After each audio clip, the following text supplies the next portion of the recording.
Hi friends, uh, today I want to discuss with you something like I read in the C programming language by Dennis Ritchie. I read its chapter 3 today and I found something interesting and I would like to discuss about it. Okay.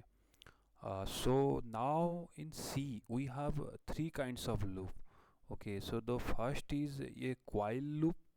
Okay, then other is a for loop, and the next one is do while loop. Okay, so now we have three kinds of loop in C. Okay, uh, so essentially many a times we are asked in interviews like when to use while, when to use for, or when to use do while. So the interviewer asks you this question like when you should use while loop, when you should use for loop, and when you should use a do while loop.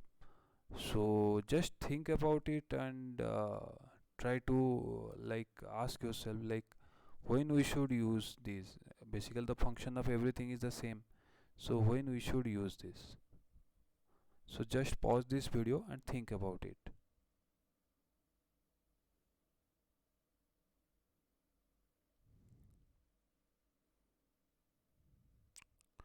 Okay, so now you must have thought about the answer.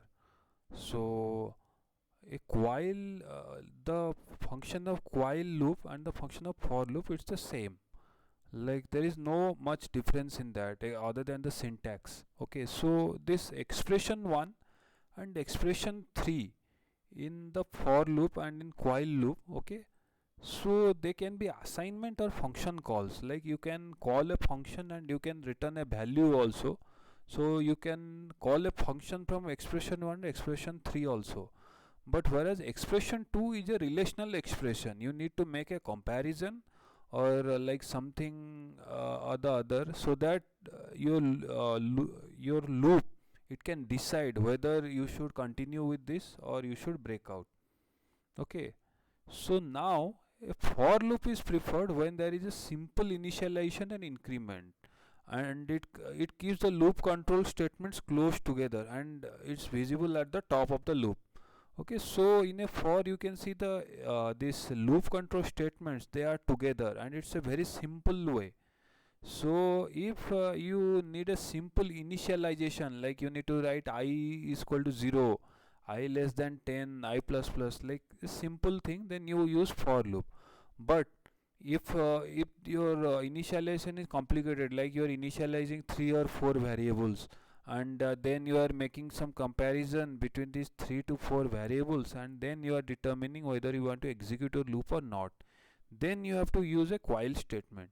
So the both the function of while and the for, it's the same, but to make your life simple and to keep the code like a proper in a indented way so that you can understand, so we have two loops, so for and while loop.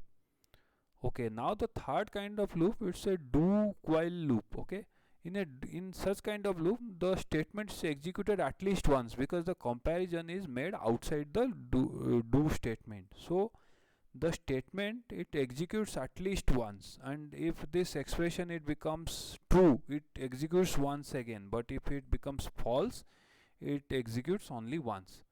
So many times you are also asked like where do you use a do while loop, like an example it asks. So a popular example, like you can use it to reverse the digits where the function is need to execute at least once. Say I am giving you 1, I am asking, giving a number 1 and I am asking you to reverse it, but your function has to execute at least once, so you have to use a do while loop there.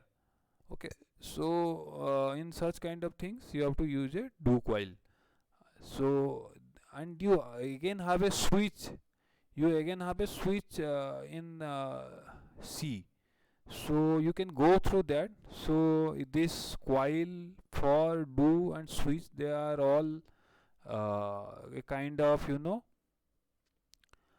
this loop statement. So you need to go through this and you need to be very strong in this, you practice well so that it would be useful to you. I think you found my video useful. Okay, so I thank you for watching this. Thank you.